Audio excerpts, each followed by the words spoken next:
Of MMI YouTube channel. तो आज हम देख रहे हैं pneumonia. What is the meaning of pneumonia? Pneumonia is refers to the infection of pulmonary parenchyma, मतलब लंग में इन्फेक्शन हो चुका है। वहाँ पे दो डिविजन्स में किया गया है। They are classified into two types, that is community acquired pneumonia and hospital acquired pneumonia. इस पीपीटी में ज़्यादातर कम्युनिटी एक्वायर्ड एक्सप्लेन किया गया है, तो मैं हॉस्पिटल एक्वायर्ड अपने मुँह से एक्सप्लेन कर दूंगा। तो आप देख सकते हो community acquired pneumonia is caused by bacteria. Community acquired pneumonia में बैक्टीरियल और वायरल निमोनिया आते हैं। Bacterial pneumonia is caused by Streptococcus pneumoniae, Mycoplasma pneumoniae, Haemophilus influenzae and Chlamydophila pneumoniae। तो बैक्टीरियल निमोनिया में क्या क्या आता है? Streptococcus pneumonia, mycoplasma pneumonia, haemophilus influenzae, chlamydophila pneumonia. Viral pneumonia is caused by influenza, corona virus and parainfluenza and adenovirus. तो ये community acquired. Hospital acquired pneumonia is caused by multidrug resistant organisms like pseudomonas, acinetobacter, escherichia coli, klebsiella pneumoniae and methicillin resistant staphylococcus aureus.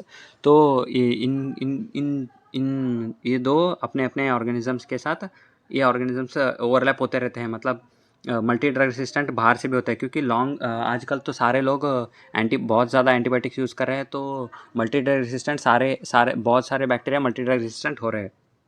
तो हम आगे चलते हैं। Pathogenesis में क्या आता है? It depends upon the two factors, that is microbial pathogenesis, gain access to the lungs. मतलब वो ये जो डिफरेंट टाइप्स के बैक्टीरिया है, ये जो ये लंग्स में पहुंच जाते हैं। तो मतलब कैसे पहुंच जाते हैं टू द लोअर और ये pneumonia lower respiratory tract infection है। तो it is lower respiratory tract infection by aspiration of the oropharynx, inhalation of pathogen through droplets. तो मतलब देखो भाई, एस्पिरेशन टू ओरोफैरिंक्स मतलब अपने मुंह से लंग्स में चले जाना, और सामने अपोजिशन मतलब कैरियर से हम ड्रॉपलेट्स के जरिए हमारे अंदर आ जाना। And micro organism exchange bye defence mechanism of host respiratory tract, example mucociliary clearance. ये म्यूकोसिलरी क्लियरेंस मतलब हमारे अल्वेलर माइक्रोफेजस रहते हैं, और ये बैक्टीरिया जब भी आ जाते हैं तो ये अल्वेलर माइक्रोफेजस उन बैक्टीरियाओं को मार देते हैं और एलिमिनेट भी करते हैं through lymphatics and mucociliary clearance. मतलब हमारे अल्वेलर में सीलिया भी रहते हैं और उसके ज़रिए से सब कुछ क्लियर कर देते हैं। तो ये हो गया पैथोजेनेसिस। हॉस्ट इम्यून रिस्पॉन्स दूसरा फैक्टर है। हॉस्ट इम्यून रिस्पॉन्स में manifestation of clinical pneumonia occurs when the capacity of alveolar macrophages to kill the microorganism exceeds. इसका मतलब अल्वेलर माइक्रोफेजेस बैक्टीरिया को मारते हैं। जब अल्वेलर माइक्रोफेजेस पूरी तरह से नाकाम हो जाता है, मतलब बैक्टीरिया को मारने से नाकाम हो जाता है, तब जाके एक इन्फ्लेमेशन प्रोड्यूस होता है। उस inflammation in that situation macrophages releases cascades and of cytokines causing tissue damage and cytokine storm. तो हमने कोरोना में भी देखा था, तो वहाँ पे साइटोकाइन स्टॉर्म होता है, मतलब इन्फ्लेमेशन होता है, वहाँ से साइटोकाइन्स और इंटरलोकिन्स रिलीज होता है।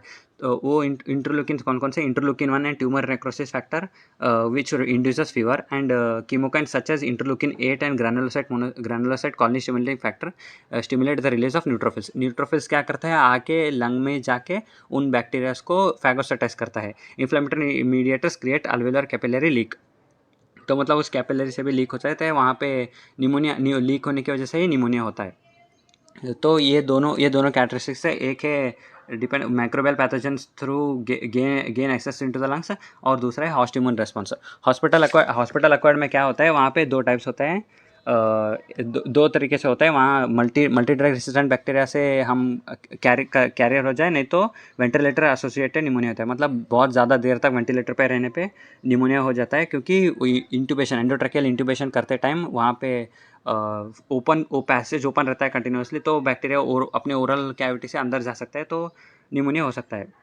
और pneumonia clinical manifestation of pneumonia में लोबर निमोनिया और इंटरस्टिशियल निमोनिया है। लोबर निमोनिया मतलब इन्फेक्शन ऑफ द लंग पैरेंकिमा अल्वेलाई, मतलब अल्वेलाई में इन्फेक्शन हो जाए तो लोबर निमोनिया कहते हैं। और परकशन पे हमें डल नोट सुनाई देता है। तो यहाँ पे pyogenic organisms like pneumococcus, haemophilus influenza, staphylococcus aureus and gram negative bacteria like klebsiella pneumonia. Interstitial को अटिपिकल निमोनिया भी कहते हैं। यहाँ पे क्या हो जाता है? Infection in the interstitial space of the lung, interstitial space में इन्फेक्शन हो जाता है। ये जब एक्सरे निकालते हैं ना, ये तो ग्राउंड ग्लासी अपीयरेंस टाइप दिखाई देते हैं। Interstitial pneumonia is caused by chlamydophila pneumonia, mycoplasma and fungal and viral causing pneumonia. इन चीज़ों से इंटरस्टिशियल निमोनिया हो जाता है। तो आगे चलते हैं। हॉस्पिटल एक्वायर्ड निमोनिया और कम्युनिटी एक्वायर्ड निमोनिया दोनों के सिम्टम्स ऑलमोस्ट सेम ही रहते हैं और उनके ऑर्गेनिजम्स भी ओवरलैप होते रहते हैं। यहाँ पे देख सकते हो fever with chills and tachycardia, increase in the respiratory rate, tachypnoea and cough associated with sputum, pleuritic chest pain होता है। यहाँ पे फोटो में भी देख सकते हो। Nausea, vomiting and the diarrhoea, fatigue, headache, myalgia and arthralgia and septic shock and multi organ failure. तो यहाँ पे डायग्राम में भी देख सकते हो। पायरेक्सिया मतलब फीवर है, स्प्यूटम भी आ रहा है, हेडेक हो रहा है, लॉस ऑफ एपेटाइट, खाने का मन नहीं कर रहा है, चेस्ट पेन हो रहा है, रनिंग नोज है और ब्लड विथ स्प्यूटम, क्योंकि डैमेज रेस्पिरेटरी ट्रैक्ट में डैमेज हो गया तो ब्लड भी दिखाई देता है। पैलर ऑफ द स्किन क्या होता है? निमोनिया मतलब फ्लूइड अकुमुलेट हो जाता है तो ऑक्सीजन ठीक से सैचुरेट नहीं हो पाता, इसलिए पैलर देखने को मिलता है। तो ये इनका क्लिनिकल फीचर्स है। तो अब हम ट्रीटमेंट देखे हैं कम्युनिटी एक्वायर्ड निमोनिया। तो ट्रीटमेंट में ना हॉस्पिटलाइजेशन कब किया जाता है? अगर किसी को निमोनिया है तो उनको हॉस्पिटलाइज कब करेंगे? उसके लिए क्रब्स 65 स्कोरिंग सिस्टम बोल के लाए हैं, CRUB 65। इनको एक्सपैंड करेंगे तो C से कन्फ्यूजन ऑफ न्यू ऑनसेट, इसके लिए 1 पॉइंट। U से ब्लड यूरिया नाइट्रोजन जब greater than 19 milligram per decilitre हो जाए तो 1 point. Respiratory rate greater than 30 breaths per minute हो गए तो 1 point. Next blood pressure less than 90/60 हो गया तो 1 पॉइंट। और एज 65 मतलब एज है, 65 से ज़्यादा और इक्वल टू 65 है तो 1 पॉइंट, मतलब टोटल 5 पॉइंट्स। CRUB 65 ये स्कोरिंग सिस्टम से डिवाइड किया गया है। और community acquired pneumonia hospitalisation if CURB score greater than 1 मतलब 1 से ज़्यादा 2, 3, 4, 5 रहा तो उनको हॉस्पिटलाइज किया जाता है और उनको IV सेफिट्रैक्सोन प्लस एजिथ्रोमाइसिन दिया जाता है एंड पेपरासिन एंड टाइजोबैक्टम ऐड किया जाता है इफ स्यूडोमोनासिस सस्पेक्टेड। मतलब उनको जब स्पूटम सैंपल के लिए भेज देते हैं और कल्चर करते हैं तो अगर स्यूडोमोनास मिल गया तो ये पेपरासिन एंड टाइजोबैक्टम ऐड किया जाता है and vancomycin is added if community acquired methicillin resistant staphylococcus aureus is suspected.